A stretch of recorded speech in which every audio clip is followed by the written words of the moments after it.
Yeah, Chief. This guy's not cooperating. Oh. Shall we do the thing? I'm afraid we're gonna have to. With big names like Dwayne Johnson and a unique premise, Red One was a promising Christmas action flick, but with disappointingly low box office returns and polarizing reactions, Red One failed to leave an impact. Today at ScreenRant, we try to find out what exactly went wrong with Red One. Thanks for the escort, fellas. See you next year.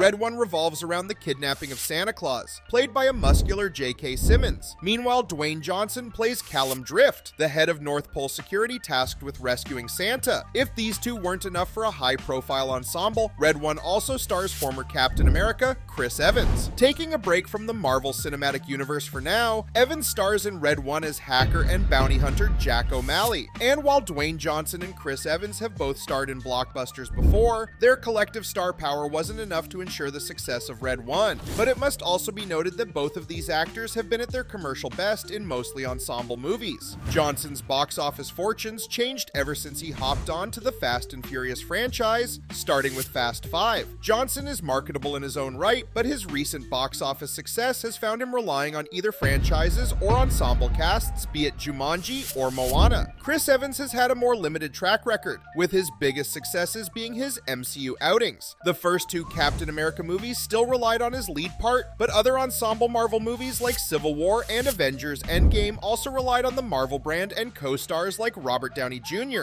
While not a theatrical release, even Netflix's big-budget spy thriller The Gray Man paired Evans alongside a heavy hitter like Ryan Gosling. Red One seemed like a reliably successful project for Johnson and Evans because this time too they had a rich supporting ensemble. Sadly, talented actors like Lucy Liu and Kiernan Shipka in Red One still don't ensure high box office collections. The world is a mess because they fear nothing. I'm going to give them something to fear. And even though franchises have worked in favor of Johnson and Evans, Red One's franchise potential also failed to create any impact. As of late, there has been a trend towards Christmas-themed action flicks like Silent Night and Violent Night. But while these two were gritty R-rated thrillers, Red One promised to be a family-friendly action adventure for the holiday season. In fact, Red One was teased to be the first installment in a holiday-themed action film franchise. Now that future remains uncertain due to the film's disappointing performance. Maybe the concept of a family-friendly holiday action film didn't resonate with audiences. If the other adult-oriented Christmas action films have been successful, that's also because they relied on lower budgets. Violent Night was a modest success, earning $76.6 million on a mere budget of $20 million. The film even teased a sequel, which is now in development. Red One, however, was a high-risk effort with a production budget between $200 million and $250 million. Despite such an immense budget, Red One couldn't even cross the $200 million mark in its first month of release. The Numbers and Box Office Mojo report that Red One could only rake in a worldwide collection of $175 million so far. While the film is still showing in some cinemas, it was also released on Prime Video on December 12th. This reduces the chances for Red One to significantly increase its box office earnings in any way. If Red One doesn't increase its collections, it might just go down as Dwayne Johnson's lowest grossing film as a lead actor. Previously, this title was hailed by the 2017 action comedy Baywatch, which bowed out of the box office with $177.9 million. But Baywatch still would emerge as a better performing film, as its budget was only $65 to $69 million.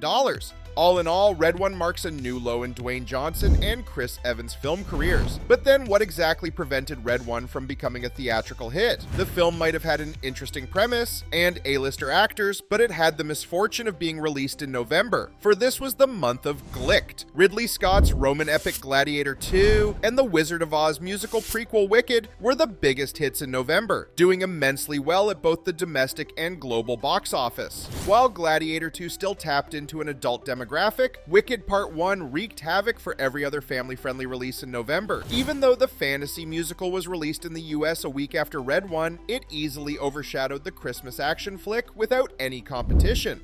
You should join us tonight. And don't tell me you have nothing to wear, because you could wear this.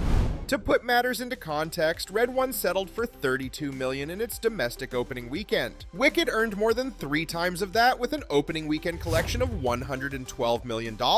The global merchandise campaigns for Wicked and the critical acclaim of the Broadway play it's based on ensured Wicked's success over a new project like Red One, which aimed to be the first chapter in a larger franchise. By the end of November, Red One's chances at appeasing family audiences were thwarted further by none other than Moana 2, another Dwayne Johnson franchise film. Disney's global presence and the first Moana's positive reputation helped Moana 2 to become a Thanksgiving hit. Meanwhile, Red One's collections had already started to dwindle by Thanksgiving, ensuring a lesser shelf life for Christmas time. Red One sadly didn't even have the same level of pre-release excitement that November releases like Gladiator 2, Wicked, and Moana 2 could generate. But what these other movies could also profit from was positive reviews. Wicked, Gladiator 2, and Moana 2 all received largely fresh ratings on Rotten Tomatoes. In comparison, Red One settled for a rotten score of 30% among 170 critics. The audience ratings are way better, with the film garnering a 90% on the audience meter. But this audience love on Rotten Tomatoes didn't exactly translate to high box office earnings. Be it the critics or the audiences, a large consensus found Red One to be an underwhelming Christmas movie with a narrative that's all over the place. On paper, a thriller about rescuing Santa sounds fun, but Red One failed to deliver any holiday magic or memorable scenes. In ScreenRant's review of Red One, Simon Gallagher praised the film's attempts at world building and exploring Christmas lore, but Gallagher also pointed out how Red One is tonally uneven and struggles to find an audience. While the overall premise seems perfect for children at Christmas time, the film also has some wholly inappropriate moments and some goofy scenes that would just cater to 10-year-old boys. To quote Gallagher's review, Red One is basically aimed at Fortnite players who wouldn't be seen dead enjoying a typical Christmas film. So while Red One had potential, it's ultimately wasted on bland jokes, sentimental value that doesn't work, and some formulaic Christmas movie tropes. Even with its negative critics' reviews, Red One could have probably been more profitable if it was released directly on streaming platforms. In fact, that was the plan all along, as the film was initially scheduled to be released on Prime Video for Christmas 2023, but the SAG-AFTRA strikes that year delayed the release to November 2024, and eventually it was decided to give the film a worldwide theatrical release. When filming was underway, Dwayne Johnson also insisted on an IMAX release after he was impressed watching Christopher Nolan's Oppenheimer in the same format. Convinced in Red One's abilities to stun theater audiences, Johnson told Deadline that with IMAX technology, Red One could be game over. Sadly, Red One couldn't make much of a mark in either IMAX or non-IMAX screen formats. Arriving on Prime Video less than a month after its theatrical release, Red One could have played it safe with its earlier release strategy. These days, it's not uncommon for streaming platforms to host direct releases of big-budget action films. Netflix is a great example in this regard with The Gray Man and the Extraction franchise. A direct-to-streaming release could have also allowed Prime Video to time Red One's release right around Christmas time. A November release for a Christmas movie couldn't be that impactful with Wicked and Gladiator 2's box office clashes, and Moana 2 capitalizing on the Thanksgiving weekend. A risky theatrical release for Red One didn't just jeopardize the film's own commercial success, but also jeopardized the future of its planned franchise. A Christmas action film franchise sounds like an interesting concept with a lot of storytelling potential, but a reduced budget with a streaming release could have helped in this franchise's future. All hope is not lost yet, as the planned Red One franchise hasn't been officially canceled yet, and if some sequels are indeed greenlit, Amazon MGM Studios can go for a streaming route this time. But for now, Red One emerges as a critical and commercial disappointment that failed despite its Christmas movie formula and a top-notch cast. Thank you for watching Screen Rant, and happy holidays.